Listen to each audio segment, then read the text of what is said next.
Hello guys, আসসালামু আলাইকুম।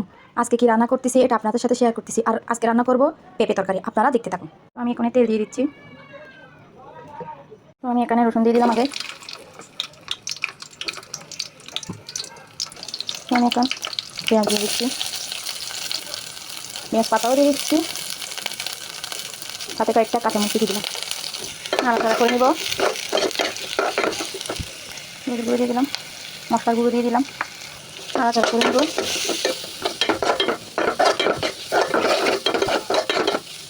লবণও দিয়ে দিলাম স্বাদ মতো। কষানোর সময় দিতে হয়, মিক্স হইলে সবজিগুলো ঢুকে আসবে। হালকা পানি দিয়ে দিলাম কষানোর জন্য, নাড়াচাড়া করে নেব আর একটু।